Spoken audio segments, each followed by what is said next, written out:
Baik, berjumpa lagi di materi akuntansi manajemen atau manajemen accounting. Nah, kali ini kita akan melanjutkan pembahasan dari bab 2 tentang informasi akuntansi penuh. Kemarin kita sampai di bagian perbedaan antara conventional costing dengan ABC. Nah, kali ini kita akan bicara tentang rincian dalam perhitungan biaya ABC. Nah, yang pertama untuk rincian biaya ABC ini, yang pertama itu ada unit level activity cost, ya. Ini adalah biaya yang dipengaruhi dan dibebankan oleh unit produk berdasarkan dari jumlah unit produk yang dihasilkan. Contohnya adalah biaya bahan baku dan biaya tenaga kerja langsung. Ini adalah untuk unit level activity cost, ya. Kemudian yang kedua itu ada batch related activity cost. Ini merupakan biaya yang berhubungan dengan jumlah batch dari produk yang diproduksi dan besar kecilnya itu ditentukan berdasarkan dari frekuensi order. Contohnya adalah biaya angkut bahan baku, kemudian ada biaya inspeksi dan biaya order pembelian. Nah, ini biaya angkut bahan baku semua sudah tahu ya, berarti itu adalah biaya pengangkutan pembawaan bahan baku dari tempat penjual ke gudang pembeli. Kemudian ada biaya inspeksi. Biaya inspeksi ini adalah biaya pengecekan untuk bahan baku ya, pengecekan untuk bahan baku. Kemudian ini biaya order pembelian itu ada biasanya ketika kita melakukan order suatu pembelian, kita membeli barang itu biasanya ada biaya administrasinya gitu, seperti bisa dibilang seperti itu ya. Oke, yang berikutnya adalah product sustaining activity cost. Ini berhubungan dengan lead bank ya. Lead bank di sini adalah penelitian dan pengembangan. Biaya ini dibebankan kepada produk berdasarkan dari taksiran jumlah unit produk yang akan dihasilkan selama umur produk. Contohnya adalah biaya desain produk, biaya proses pengolahan produk, dan biaya pengujian produk. Nah, ini ada contoh, ada biaya desain produk, itu ada biaya gambar ya, gambar suatu blueprint. Kemudian ada biaya proses pengolahan produk ketika kita membuat, itu ada biayanya. Kemudian biaya pengujian produk seperti yang saya contoh itu kayak tes airbag sebuah mobil, contohnya seperti itu. Nah, berikut ini ada yang namanya facility sustaining activity cost. Ini adalah biaya yang berhubungan dengan kegiatan untuk mempertahankan suatu kapasitas yang dimiliki oleh perusahaan, dibebankan kepada produk atas dasar taksiran unit produk yang dihasilkan pada kapasitas normal suatu divisi. Contohnya ada biaya depresiasi atau biaya penyusutan, ada biaya amortisasi, dan biaya dari asuransi ya. Jadi inilah keempat rincian biaya di dalam perhitungan activity based costing atau yang biasa disebut dengan ABC. Oke, berikutnya kita akan lihat manfaat informasi dari akuntansi penuh ya. Yang pertama, manfaat pertama itu adalah tentang pelaporan keuangan ya. Yang kedua adalah analisis kemampuan untuk menghasilkan laba ya. Kemudian yang ketiga adalah penentuan harga pokok produk. Yang keempat, penentuan harga jual dalam cost type kontrak. Yang keempat. Kemudian yang kelima ada penentuan harga jual normal. Yang kelima. Kemudian yang keenam ada penentuan harga jual transfer. Ya. Yang ketujuh ada penentuan harga jual yang diatur dengan peraturan pemerintah. Kemudian yang terakhir itu adalah penyusunan program ya. Jadi ada 8 di sini manfaat informasi akuntansi penuh. Kita akan semua bahas satu persatu ke dalamnya ya. Nah, yang pertama itu adalah masalah pelaporan keuangan terlebih dahulu. Nah, ini untuk pelaporan keuangan saya contohkan seperti ini ya. Ini ada contoh seperti ini. Nah, kenapa manfaat informasi akuntansi ini ke dalam pelaporan keuangan juga perlu ya, karena di dalam sebuah akuntansi manajemen ya, pelaporan itu juga harus benar ya, sesuai dengan hukum dari PSAK IFRS ya.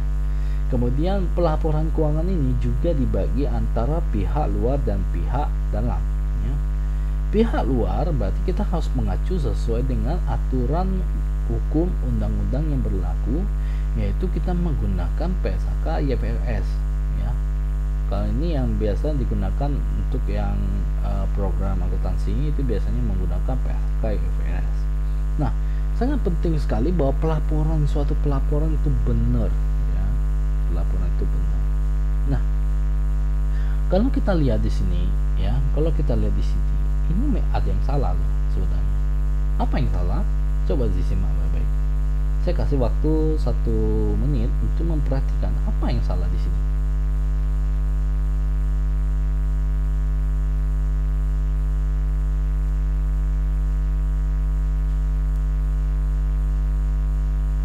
Saya kasih waktu 1 menit ya. Silakan perhatikan apa yang salah di sini.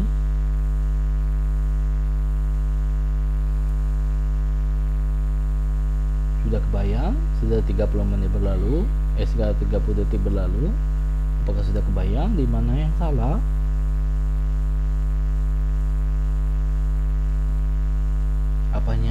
Apakah angka 10 juta ada yang salah, 5.500.000 ada yang salah, atau ada angka lain yang salah?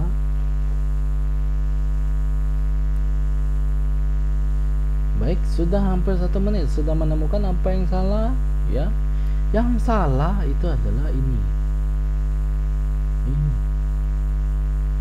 Eksternal ini penulisannya salah, harusnya eksternal ya, eksternal. Harusnya EKS dulu, bukan ESK ya. Ini salah satu suatu hal yang simple, bahwa pelaporan keuangan itu harus benar gitu. Pelaporan keuangan itu harus benar. Bahkan sebuah kalimat saja itu jangan sampai salah. Seperti ini sudah jelas-jelas salah. Yang benar adalah kilo ya, EKS ini eksternal ya, baru bukan seperti ini ya.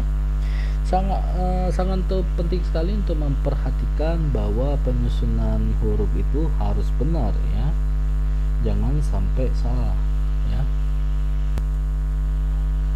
Jadi di sini dituliskan bahwa ada Eko Sierra Kilo Tango Echo Romeo November Alpha dan 5 ya. Yang salah, yang harusnya benar adalah Echo Kilo Sierra ya, kemudian ada Tango, ada Echo, ada Romeo, ada November, ada Alpha, dan terakhir ada 5 ya. Jadi tulisannya ada eksternal ya, seperti itu. Oke, kita lanjut. Nah, ini pelaporan keuangan untuk internal variable costing, penyusunannya sudah benar. Full costing memang secara ringkas disampaikan, ringkas. Kemudian untuk yang internal, pelaporan ke dalam itu lebih terperinci, detail seperti ini ya. Sangat jauh perbedaan, sangat jauh ya. Ini untuk pihak luar seperti ini sudah cukup. Kemudian untuk yang internal itu seperti ini ya. Pak, bedanya apa? Ya sama aja sih, hasilnya juga sama, cuman isiannya berbeda. Isiannya di dalamnya itu berbeda, baik eksternal maupun internal ya. Ini yang full costing untuk yang internal ya, jadi agak sedikit berbeda ya dengan ini, beda ya, tapi hasilnya itu sama loh ya. Oke, nah yang berikutnya yang kedua itu adalah analisis kemampuan untuk menghasilkan laba. Nah, Ini mengacu kepada kemampuan dari intelijensi dari seorang pakar dari akuntansi manajemen, ya. Karena seorang akuntansi manajemen, ya, seorang pakar itu harus mempunyai kemampuan untuk menghasilkan laba. Kalau kita lihat di sini, bahwa di sini ada kelihatan bahwa produk B itu mengalami kerugian sebanyak 2.000. A untungnya 1.400, C untungnya 1.000, D untungnya 400, dengan B itu ruginya 2.000. Kalau kita kalkulasikan secara keseluruhan, maka kalau kita hitung keuntungan yang diperoleh untuk semuanya itu jumlahnya adalah sekitar 2.800 keuntungannya, ya. Kerugiannya yang diperoleh adalah 2.000, maka total bersihnya keuntungan itu adalah 800. Sangat kecil, ya, 800. Pada sebelumnya dia megang untung 2.800, karena ada kerugian di B maka menjadi kurang 2.000, menjadi sisanya ada 800. Nah, ini juga yang menjadi faktor bahwa kita juga harus mempunyai kemampuan untuk menganalisis untuk penghasilan dari laba. Misal kita kalau hitung secara total kita mengalami keuntungan cuma 800 saja. Kalau misalnya produk B kita tutup, ini B kita hilangkan, apakah A, C, D ini bisa kita fokuskan bertiga ini lebih kuat? Apakah keuntungannya akan naik secara total? Nah, hal ini juga menjadi sebuah perhatian bagi manajemen dalam memperhitungkan hal ini. Sudah ada tahu kok produk B itu rugi 2.000.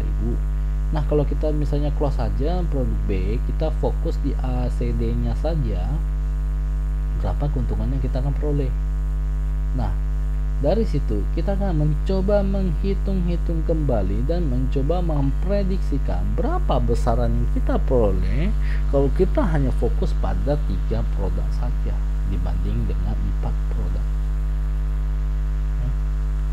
Jadi dari sini saja bahwa kita akan mempunyai analisis kemampuan untuk menghasilkan laba.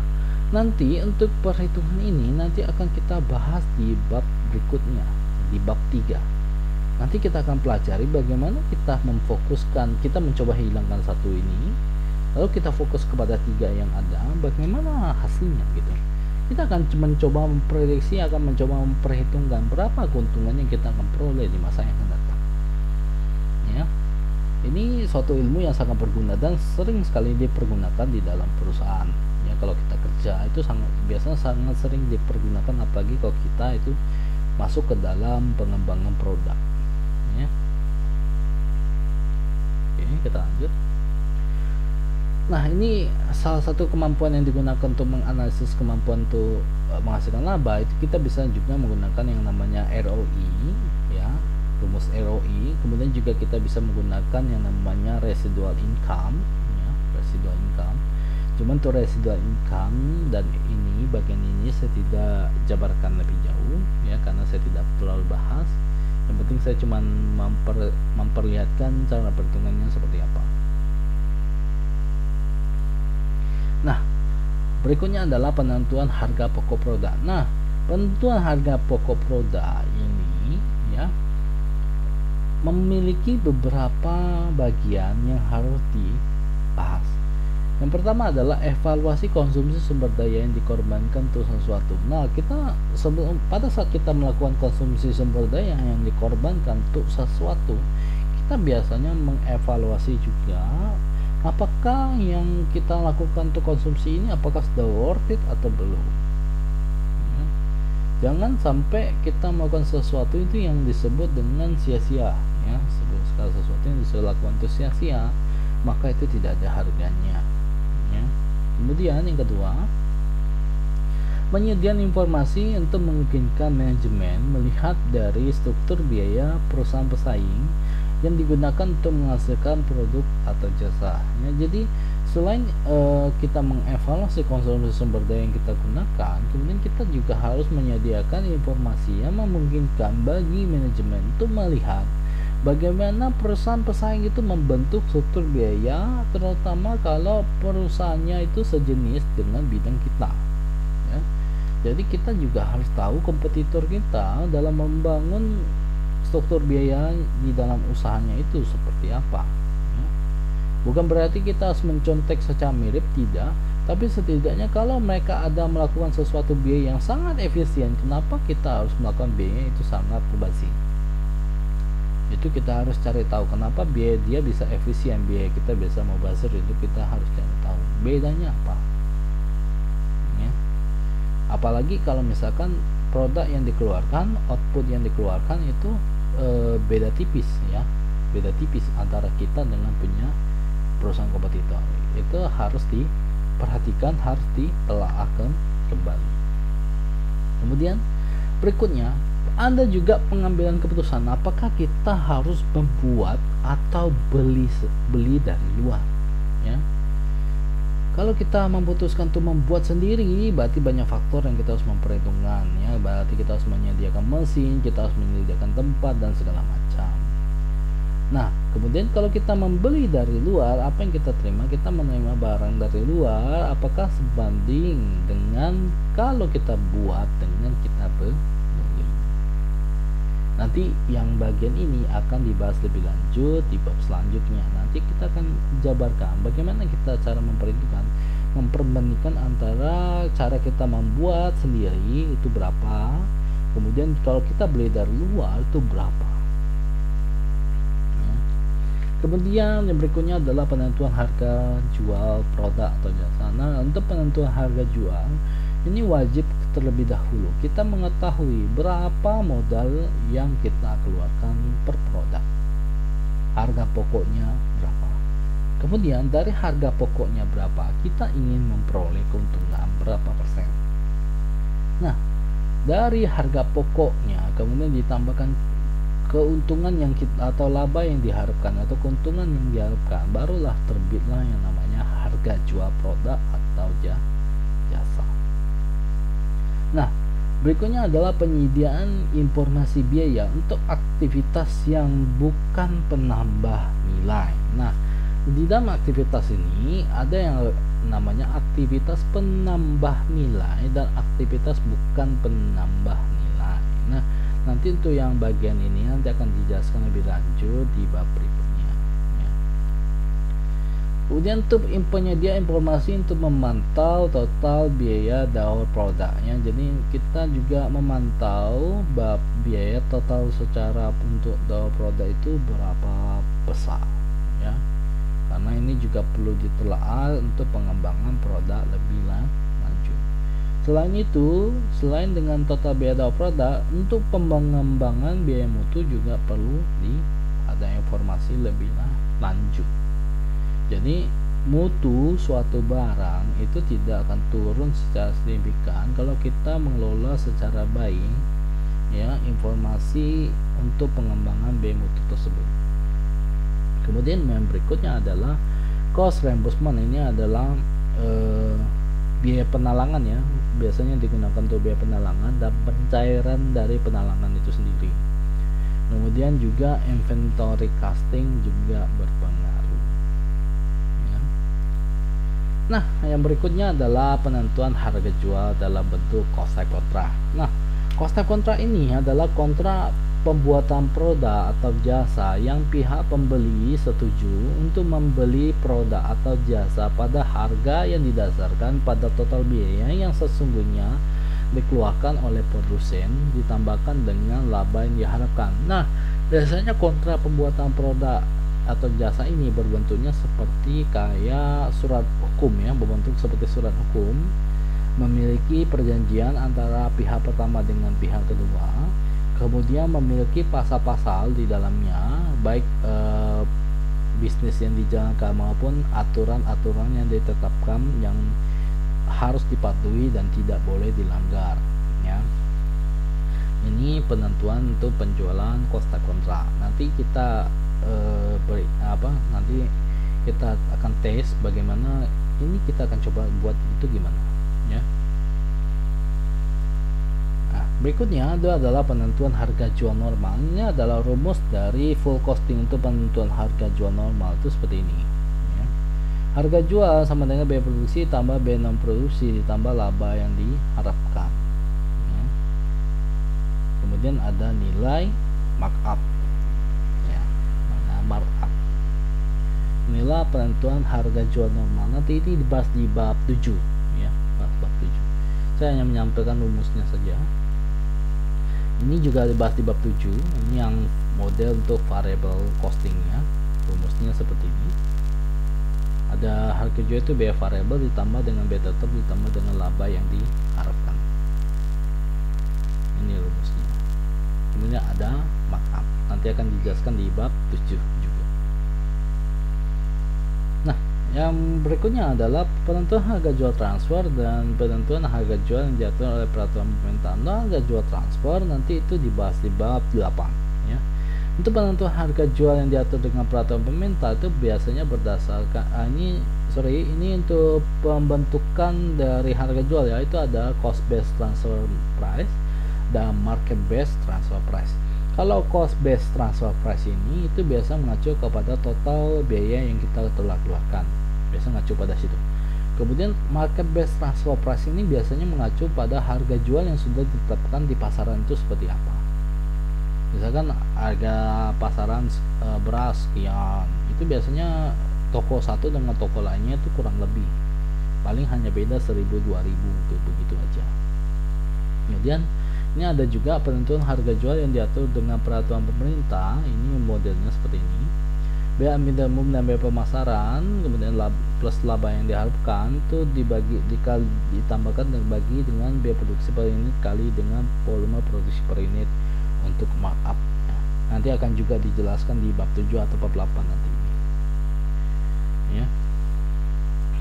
Nah, penyusunan program yang terakhir, penyusunan program ya. Proses pengambilan keputusan mengenai program-program yang akan dilaksanakan oleh organisasi dan penaksiran dari jumlah sumber daya yang akan dialokasikan kepada setiap program tersebut. Nah, ini kalau bicara penyusunan program itu adalah kegiatan-kegiatan yang digunakan untuk mereka supaya proses pengambilan keputusan untuk suatu program yang dibangun itu bisa berjalan dengan lancar. Biasa penyusunan program ini biasanya ada pengembang suatu ide di mana mencoba beralih dari situasi normal menjadi situasi yang khusus ya. Dari situasi yang normal menjadi situasi yang khusus itu ada programnya biasanya. Misalnya ada harga beras murah misalkan seperti itu kan, penjalanan dari suatu program ya. Jadi situasi yang normal itu berubah menjadi situasi yang khusus. Oke, slide terakhir ini adalah rekayasa informasi akuntansi penuh. Nah, kalau bicara rekayasa di sini, ini seperti yang saya bilang, rekayasa di sini bukan bual-bual atau bohong-bohong ya. Rekayasa yang dimaksud di sini adalah kita memberikan suatu gambaran, baik informasi akuntansi manajemen itu perlu kita adanya identifikasi aset, identifikasi pendapatan, identifikasi biaya langsung yang bersangkutan dengan objek informasi tertentu, dan kita melakukan pembebanan yang adil baik aset, pendapatan atau biaya tidak langsung kepada objek informasi yang bersangkutan. Ini contoh dalam bentuk penggambaran suatu biaya ya, penggambaran dari suatu biaya. Kita menggambarkan apa-apa saja yang kita gunakan tuh di masa yang akan datang.